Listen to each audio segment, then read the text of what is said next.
Hi everyone, Nigel Saunders here. Today I'm going to be working on the wild thing, a Thuja occidentalis or Eastern White Cedar.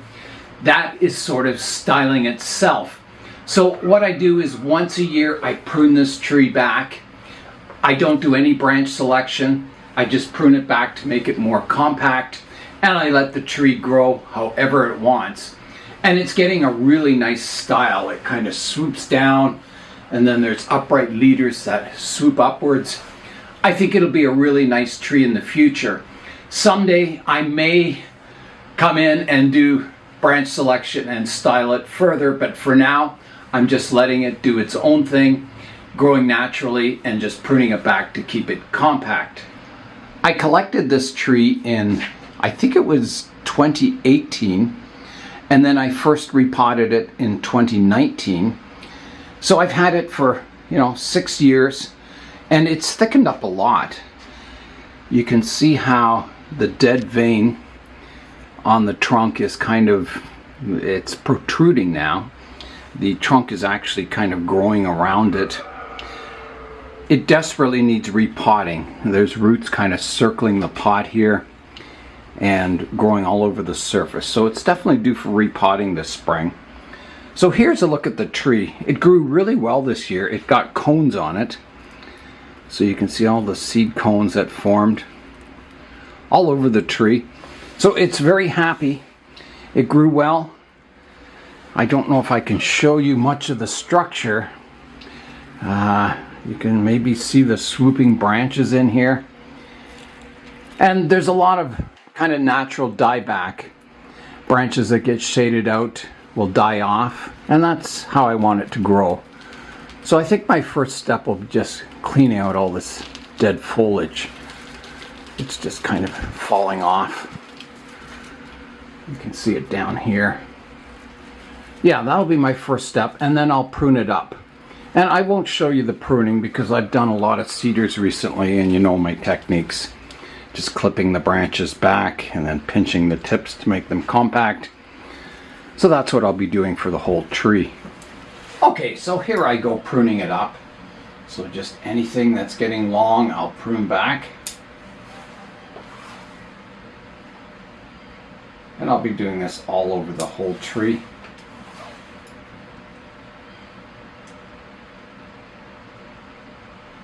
And I always keep some nice healthy foliage at all the growing tips.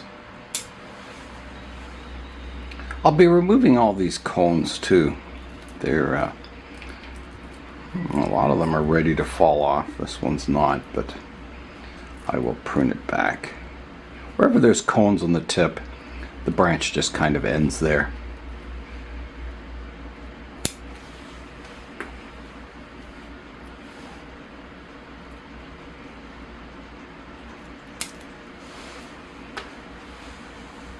And the cones do zap energy out of the tree, but I just want to leave it grow its natural cycle.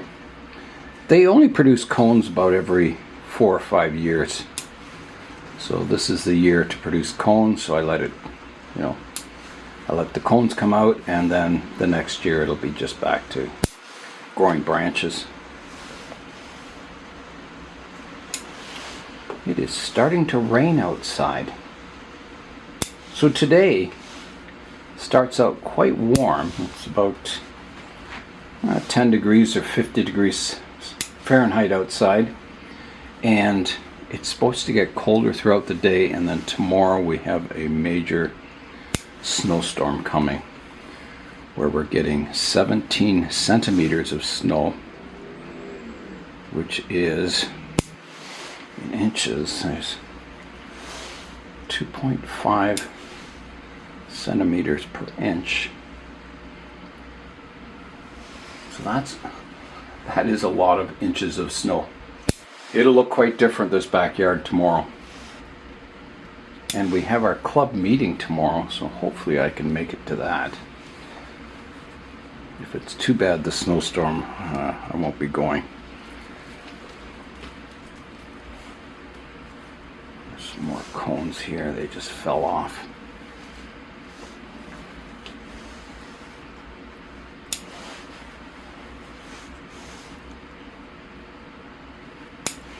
So I'm pretty well ready for winter. I got the winter tires on the car, on the Micra.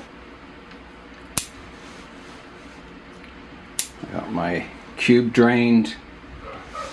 I got all my barrels full in the plant room and the greenhouse here. I cleaned off the roof of the plant room, all the leaves that had fallen on it. So the eaves troughs or gutters are nice and clean. Because we usually get some kind of a thaw in winter, and it kind of refills the cube a bit, and I can refill the barrels in the plant room and the greenhouse here. Last winter we didn't get very many thaws. We got one thaw, I think, near the end of December, and that was it. It stayed frozen the entire winter. So water was a little scarce to come by last year, rainwater. I did end up melting some ice and that and snow, but it takes a lot of ice and snow to fill a rain barrel.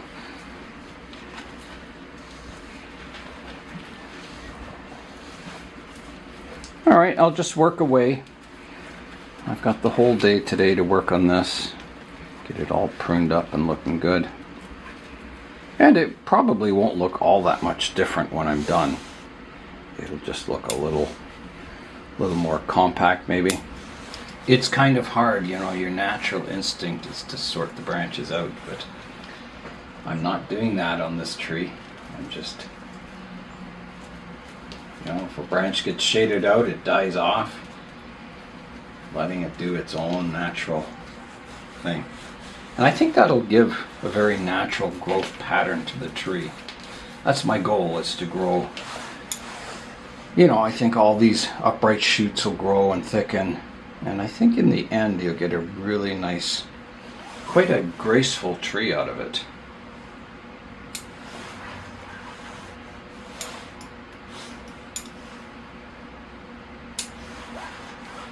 It'll be interesting. It's a bit of an experiment. It's getting very dark out. I think there's storm clouds rolling in. It stopped raining, but I think it's going to continue. The tree grew quite a few rocket branches this year. These are branches that just take off, really rapid growth. You don't get any foliage much on them. They just really extend, kind of like the junipers, you know, they clump and run. These ones generally grow fairly compact, but if the tree's really vigorous, you'll get a branch just taking off, a rocket branch, and it'll just grow long and straight like this leader without much foliage. And yeah, they can thicken up a branch very quickly if you let them run. Oh, here comes the rain now.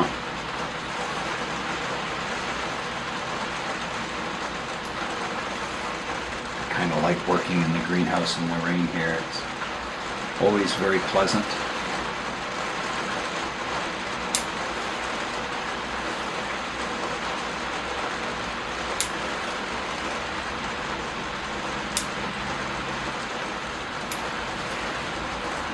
I have finished pruning up the tree, so here is what I took off. So, you know, a fair amount of foliage. Nothing too drastic because I was just pruning the tips back. There's no branch pruning or anything. So it's quite a bit thinner. And I'll show you the structure from the back. You can actually see it much better. So here it is. I think you can see it. Yeah, so you can see there's branches that swoop down and then they curve. There's kind of 3 of them, and then they start going skyward. There's one up here that forms an apex up here that's getting quite tall. Here's another one that kind of swoops down and goes back up. Yeah, so it's getting some shape to it for sure. Yeah, I think it'll be a really interesting and graceful tree someday. Yeah, so that's a look at the wild thing, pruned up for another year. So again, next year I'll just let it grow, but I will be repotting it this spring. Trying to sort out these roots. I haven't done a whole lot of root work to this tree yet because I just wanted to grow it, so I haven't been repotting it like super frequently. Yeah, so it's definitely coming along.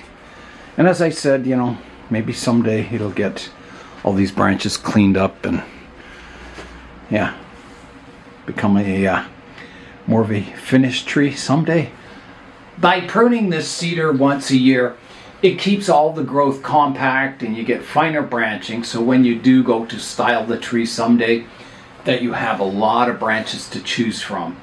If you just let it grow, you'd get big, long, straight shoots without any branching on them, and it would be very difficult to style it in the future. So this is kind of like letting it grow naturally, but keeping it compact for the future someday when it gets all cleaned up and kind of the final styling. So it'll be exciting, you know, as these vertical shoots grow up. I think it'll have a really nice swoopy design to it. It should be something quite graceful and flowing in the future. So that is all for today. I'm Nigel Saunders. Thanks for joining me in the Bonsai Zone.